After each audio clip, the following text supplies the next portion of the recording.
toy na re-review natin for today. This is the Marvel Legends Venom Carnage. Now, bago tayo mag-start sa toy na re-review natin for today, special shoutout muna sa kaibigan nating si JG na siyang nagpadala ng figure natin na to para daw reviewin natin dito sa channel natin. So, thank you so much for sponsoring this video.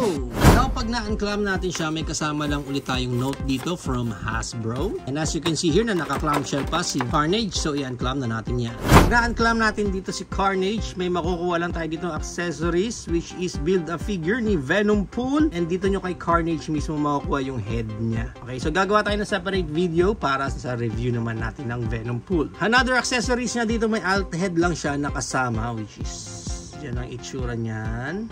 Yan.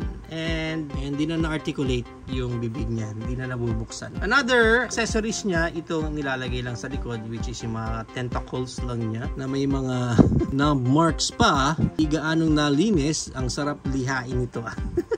Ayan ang itsura niyan. Now, let's go straight na sa ating figure na si Carnage. Check muna natin yung kanyang details. Ayan ang pinaka-itsura niya. Ayan pa. Okay, yan sa side, sa likod, itsura niya. Okay, and para sa articulation niya, yung head niya on a ball joint, so naro-rotate yan. May look up din siya ng ganyan, ang ganda ng look up niya. Yung look down niya, ang ganda rin. Wow, swabe yung look down niya. Yung panga niya, wala na rin articulation dyan. And yung kanyang Creed moment with arms wide open, kayang-kaya niya. And naro-rotate din itong arms niya dyan. Akala mo meron siyang butterfly peg kasi parang may marks siya doon eh. Ayan o, nakita niyo yung mark na yan dyan. So akala mo meron pa siyang articulation doon na butterfly effect, pero wala na pala. Sa bicep niya, naro-rotate din niya na ganyan. Yung elbow niya, which is double jointed, ganyan ang fold niya. Pagdating sa kamay niya, naro-rotate yan, and may up and down yung kamay, which is good. Pagdating sa ab crunch niya, kayang-kaya niya yan. And finally countdown.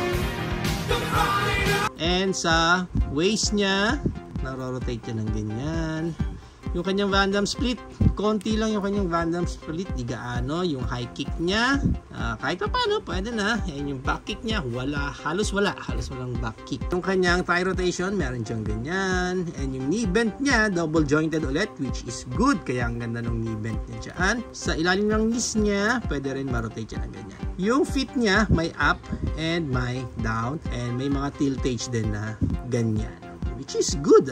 Ganda, maganda. Now, para sa accessories niya, try muna natin tong isang head niya. Pop off lang natin yan. And then, gamitin natin tong isang head niya. Yan. Okay. So, yun. Mahigpit ha. Mahigpit yung pagkakakabit dito ng head niya. Yung isa pa niya accessories, yung dito sa likod niya, mga tentacles. Yan, pwede nyo ikabit yan dyan. Then, yan ang pinaka-itsura niya. Para sa height ng Carnage natin na to, ang height niya is around 6 inches siya. And compare pa natin siya sa iba pa niya kasama sa line na to, which is Venom Page, si Morbius, si Spider-Ghost, and si Miles Morales.